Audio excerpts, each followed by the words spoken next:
Cette fois, ça peut durer.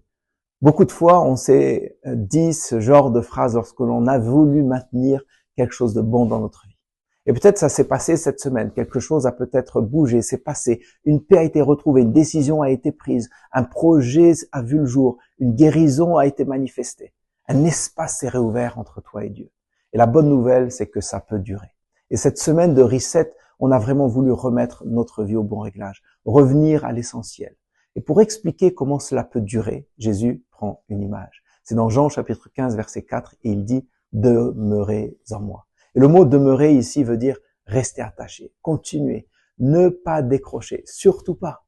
Et Jésus, il prend cette image que tout le monde pouvait comprendre à son époque et aujourd'hui. Une branche ne porte pas du fruit toute seule. Elle le porte seulement si elle reste attachée au cep, c'est-à-dire au tronc qui lui donne la sève. Mais si le lien se coupe, la branche sèche. Vous êtes d'accord?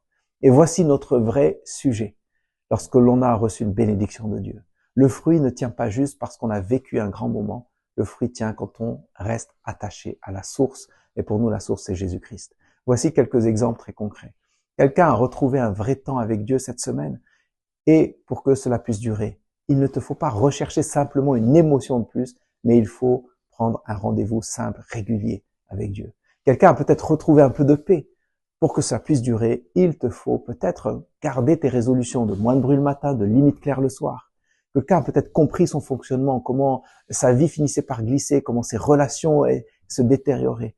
Il te faut garder un garde-fou réel, pas simplement une bonne intention que les choses s'arrangent. Vous savez, on n'arrose pas une plante une fois en disant « Bon, maintenant, elle est tranquille pour toujours ». On sait très bien que cela ne marche pas comme cela. Et pour notre vie intérieure, c'est un peu pareil. Ce qui a commencé en nous a besoin d'être nourri, a besoin d'être gardé, protégé, préservé. Alors aujourd'hui, je ne te donne pas 10 résolutions, juste 3 choix simples. Le premier choix, je garde quoi? Qu'est-ce que je veux garder? Une paix retrouvée, un temps avec Dieu, une décision, une guérison, une bénédiction. Et puis le deuxième choix, c'est comment je le protège. Je fixe un créneau fixe avec Dieu, je coupe un accès avec peut-être mon téléphone, avec Internet, je me passe et je me donne des limites claires avec moi, avec les autres. Et puis troisième choix, avec qui je marche. Vous savez, c'est important de marcher avec des personnes vraies qui nous aident à tenir bon. Alors même si on n'est pas sûr de ce qu'on croit encore, on comprend cela. Ce qui porte du fruit doit rester relié à sa source. Et cette semaine, c'était pas simplement un moment intéressant à vivre, c'était une manière de repartir autrement. Cette fois, les amis, ça peut durer. Et tu es invité à vivre des moments comme cela avec nous, de connaître et de savoir ce que Dieu dit de toi. Que tu sois croyant, non-croyant, chrétien ou pas chrétien, tu es invité à nos célébrations le dimanche à l'église SGL à Saint-Germain-en-Laye à 9h30, 11h30. On sera très heureux de pouvoir t'accueillir. Et on a aussi des célébrations le mardi à 20h.